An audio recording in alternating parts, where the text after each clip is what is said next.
Good morning, Kitchen Witches. Today is Monday, June 22nd, and this is your tarot and menu inspiration for the day. I'm Chef Lisa, editor-in-chief of A Chef's Grimoire magazine, and we're going to pick one card, and that's going to be the influence of the day. Give it a couple shuffles.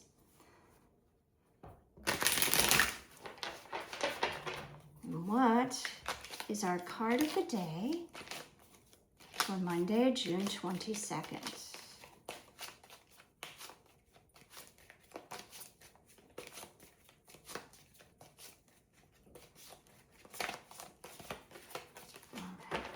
There we go. And the card is the Queen of Swords. Now this is, since we've started this series, I think, this is the first court card that we've gotten. Now, those that are new to the tarot and just learning, the court cards are indeed part of the minor arcana. There's the major arcana, which is the Fool's Journey, right? That's the Fool plus 21 other cards. And then there's the minor arcana, which makes up the rest of the 78 card deck. And within the minor arcana are not only the 4 aces, right?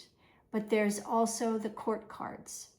And these are most times the most difficult cards to read, because with other minor arcanas, you can find who the ruling archetype is to that card, which gives you a baseline of how to read that card.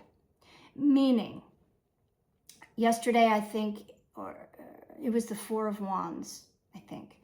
We had the Four of Wands recently, right? So 4 in the major arcana is the Emperor.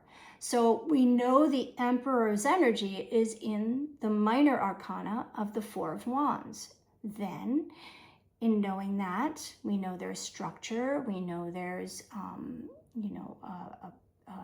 baseline, a father-like figure that's involved in what that card meaning is. The wands, we go then to the element. What element is the card? And this Four of Wands was wands, which is fire and passion. So those give you clues, right? The only thing you get with these court cards as far as clues are where they are in the monarchy. So are they a page, which is the lowest, newest member to the family? Are they a knight, which is all about, vibrance and movement and change, right? All the young thinking that makes things change and go in different directions, right? Because something old wasn't working. So they're innovators. Then we go to the queens, which are always very nurturing, yes, but also very focused in the element in a nurturing way. And then there's the kings, which is, the king, yeah. So you know from the family member and who you get as to where they are within the suit, because it's the suit that these court cards rule. The families are the family of that suit. So this one is swords. Swords is all about, it's the element of air, and it's all about our thinking, our mental capacity. So court cards can be challenging. They most times depict or represent, I should say, people in your life, and know that they're hydrogenous. So even though it's a queen, it could be a male figure in your life having the queen's energy. It could be a king having feminine energy, right? So they're either way, right? They take on all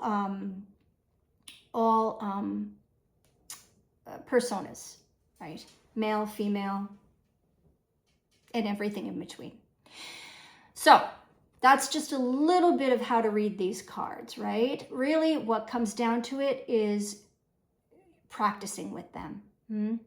What I like to do in the beginning was I would have the court cards in front of me. I'd pull one, and then I'd go around that day and I'd try to pinpoint people in my life and in my interactions during the day that have that energy.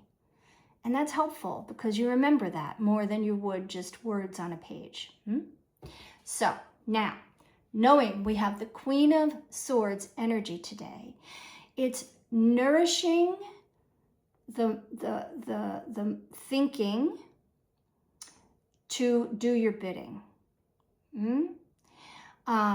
So, for instance, if you have young children around you, or it's Monday and you're in the workplace, and you know, even adults can be worse than children. So if you have to close a deal and you know the people you're working with are not so savvy, or know a lot about what can benefit them, in your nurturing, very focused, mindfully focused way, you're going to bring them to your side of the table.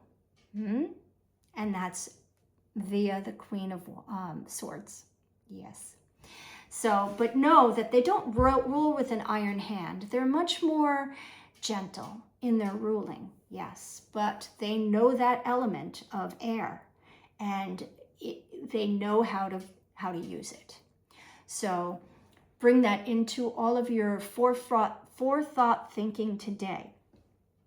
If something isn't quite right, how can I nourish it with my mental capacity and turn it around so that everyone involved is benefited, right? It's not just benefiting you, it's benefiting everyone. So that's the Queen of Swords today. Now, she loves to cook. So she's going to come into the kitchen and she's going to help you make all your meals. And in this particular kitchen of the Queen of Swords, everything is very clean and clear, right? There's no, like fusion is fine, but it's more clean and clear meals. So for instance, breakfast. Hibiscus. Hibiscus is a flower. Everybody knows it. It's beautiful. It grows in warmer climates, but we also can grow it here. I'm in New York, and there also is a hibiscus that's hardy to our zones 5 and 6, right? If you're a gardener. But did you know you can eat the hibiscus flower? And it's delicious, right? So we all know about hibiscus tea. Yes, so you can get that in a tea bag, terrific. But did you know you can brew that hibiscus tea very strong and add it into yogurt?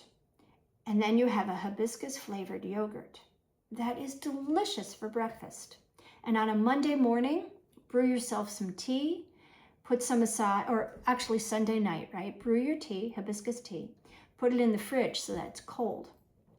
And then in the morning, just add a little to your yogurt. And it's delicious. It's going to flavor it up, and it's clean, it's clear, and it's good for you. And the Queen of Swords would approve. Breakfast done. Moving on to lunch. Salad. Yes, but not just any salad. Not iceberg lettuce, not romaine lettuce. We're going to go for something that's a little more clean, clear, and digestively friendly. We're going to go with a bitter green. I love endive, curly endive. Now, when people think of endive, they think of it looks like a mini baby cabbage, right? Elongated cabbage. It's endive. And a lot of people pull them off, the leaves individually off, and use them as like a holder for a chicken salad, tuna salad, something like that. Delicious. I'm not saying anything's wrong with that, but there is a different kind of endive that you can find in the grocery store. It's a curly endive, kind of looks like a green leaf lettuce, but with curlier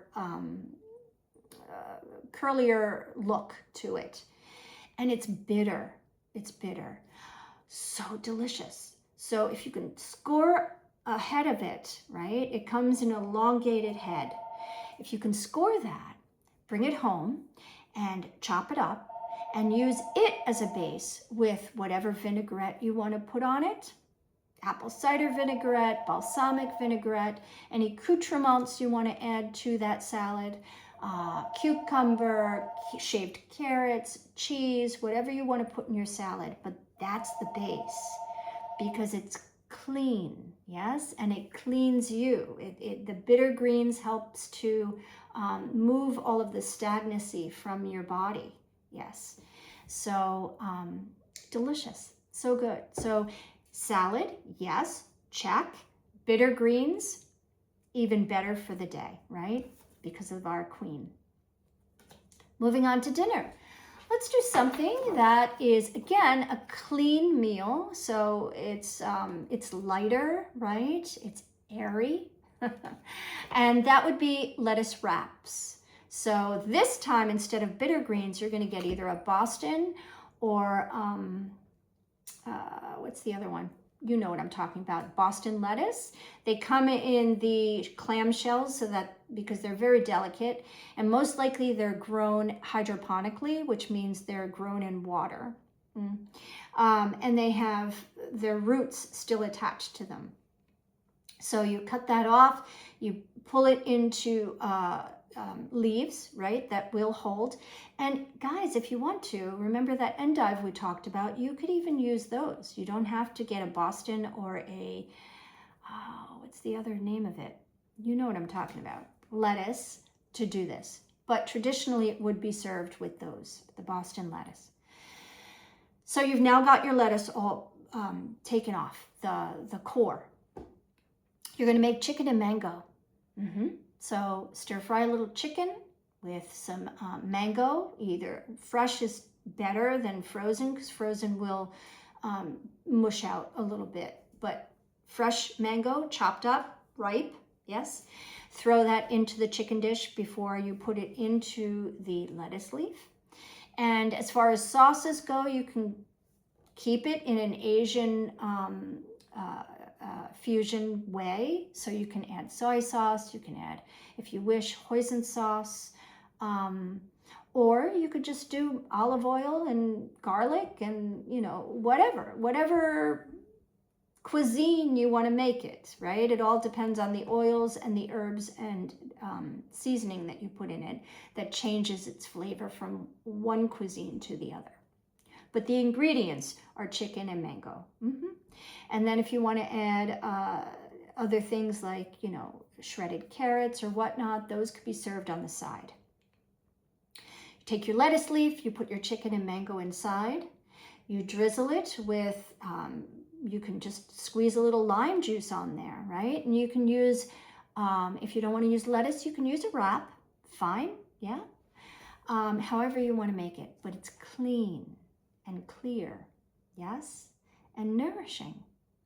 And that is exactly what our Queen of Swords would want for you, right? Everything done very cut. Cut out all the mess and get to the nitty-gritty in a very nurturing way. So, as always, and as the Queen would want you to, nourish yourself. Nourish those around you with all your kitchen magic, and I'll see you tomorrow.